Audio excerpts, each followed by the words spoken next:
So, hi guys, karon kay maghimo ko database gamit ang WAMP server nga application. So, kanina akong buhaton kay usa ni siya sa kuan data manipulation language. So, first step atong buhaton kay bisiton to ni kani. Then kaning WAMP nga icon bisiton dayon MySQL dayon MySQL console.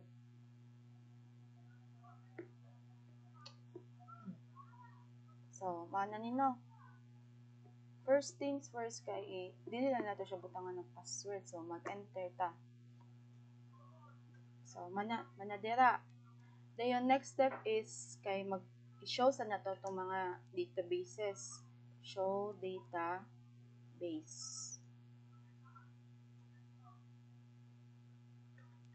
Na.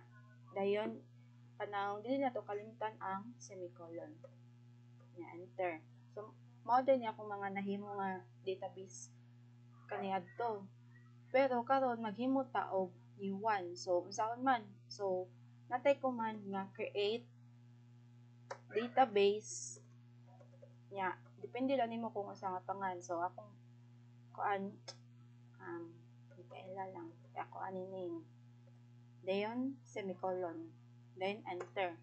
After ana kay gamiton na nato atong database. So, natay command nga use dayon ang name sa atong database which is Mikaela. Na. So, after ana guys, maghimo na ta og table. So, natay command nga create table. So, nata diri na katong gi-exam assessment task ni sir kay customer to una. Dayon, open parenthesis, cost code, int, dayon, cost underscore lname, varchar 50. Dayon sunod kay cost fname. Dayon varchar 50 gyapon. Then comma, dayon cost initial. So car 50 na. Dayon cost area code. So int. Dayon next kay cost phone. Phone int. Dayon cost balance. Bali mao ni siya yung mga attributes sulod sa atong table. Then double. Nya after na guys kay manino mga attributes na to. So mag-identify ta og primary key. So na diri primary key. Then open parenthesis. So ato primary key diri kay kaning cost code. Then ana. Then double close parenthesis then enter. So no, after na successful man. So ato siyang i-show. So unsaon man nato pag-show? So natay command nga describe. Then after ana kay ang name sa imong table which is kani customer. So customer na. So mao na nino atong table. Nya after ana kay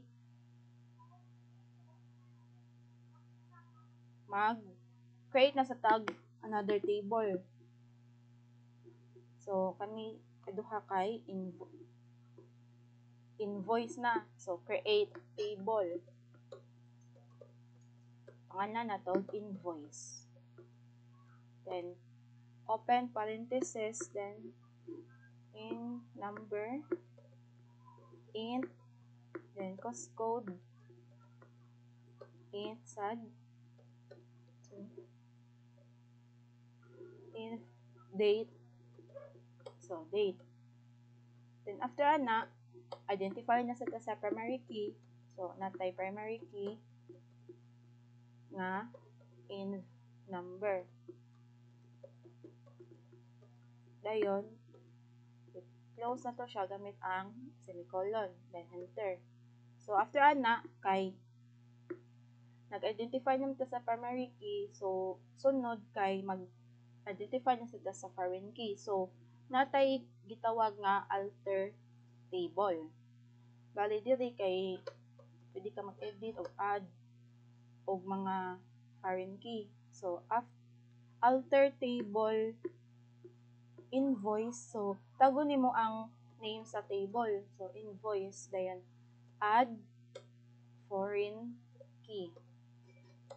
So atong foreign key diri kay cost code. Na dayon mo refer na siya reference kay mo refer man siya sa PCAS table ba. Para na sila connection silang duha. So references, then tagon sad nimo balik ang name sa table. So kay customer mo na ang name sa table. Dayon ang ID niya kay cost code. Na dayon always jud na ay semicolon sa kinalasan. So try na to, enter. Na okay na. Then after ana, kay tan-awon na nato atong table, so i-show. So unsa man to akong gisulti pag last? So describe. Dayon name sa table, invoice. Dayon semicolon. So mao na ni ang table sa ato ang invoice. Then after ana, kay nasa lain nga table which is line. So create na sad ta. Create table line. Then kato yung mga attributes, i-type lang na to, number, int, dayon line number, int sad, so p code, int, dayon line, units, int, line price, so double lang siya. Then after ana, primary key na sad, identify nimo ang primary key. So duha man ni siya ka primary key sa kaning usa na to ka table sa kaning table nga line. So natay first primary key kay in number, then ang ikaduha kay line number. Dayon close, dayon semicolon. Enter. Then after ana, mag-alter na sa ta. So alter table, balik kita niya ang step diri guys. Alter table line, add foreign key.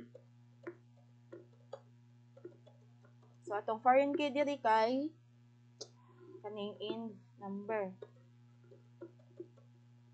Dayon mo references dayon ta sa katong previous nga table nga invoice.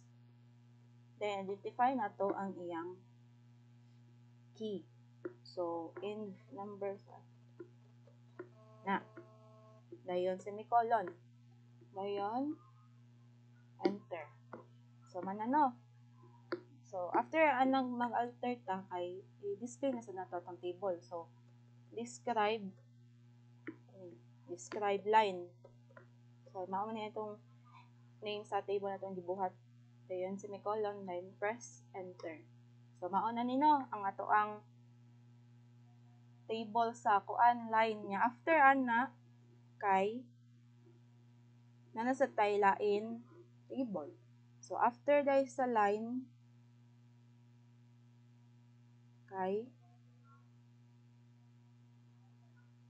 so na to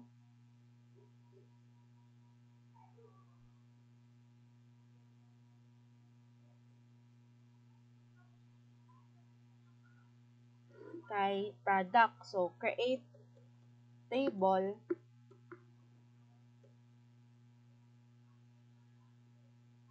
product. Dayon identify na nato yung mga attributes. So p code, int, dayon p descript varchar 50. Dayon sunod kay p in date dayon date ni siya. Then after sa pay and date kay P so ni POH nya int dayon P min int dayon P price kay kung ano siya kanang double. Then after sa P price kinatay P discount. So discount kay double gihapon. Then after ana kay natay V code. Then int. Then after ana kay identify na sa atong primary key. Atong primary key diri kay P code. Na. Then enter. Then after ana kay alter na sa ta. So alter table alita magkuan sa atong kami nga previous nga table. So alter table line add foreign key. So atong foreign key diri kay P code.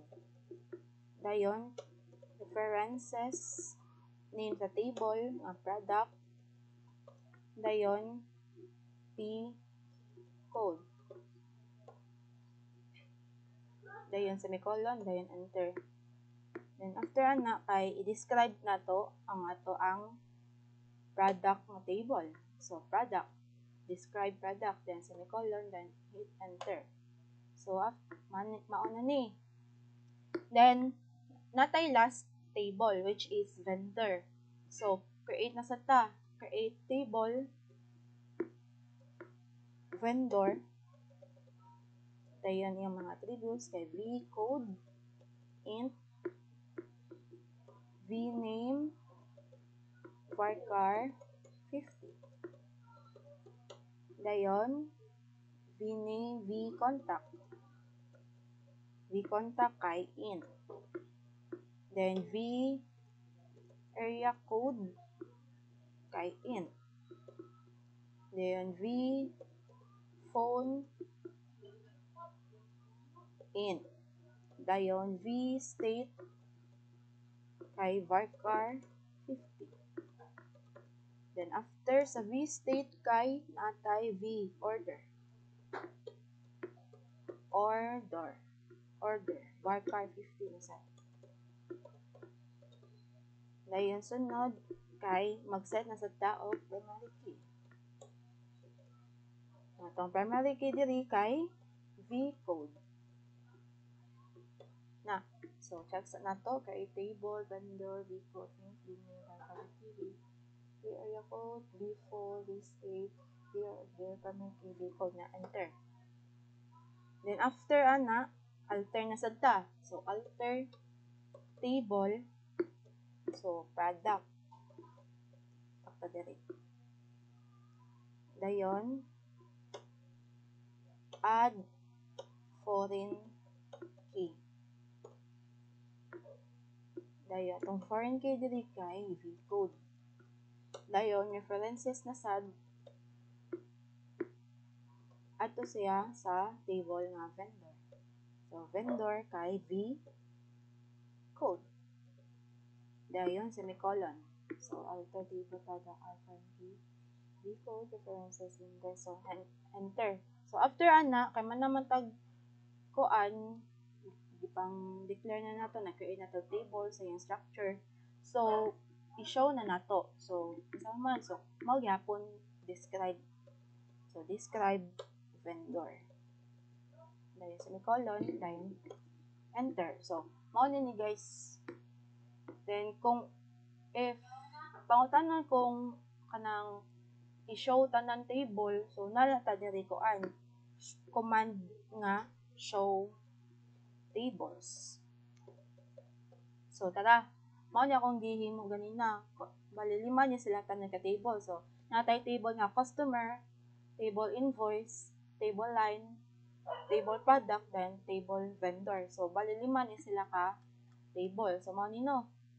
Mao ni table sa customer, sa invoice, sa line, sa product, dayon sa vendor. So mao ra na guys. I hope naman yung sabitan. Thank you.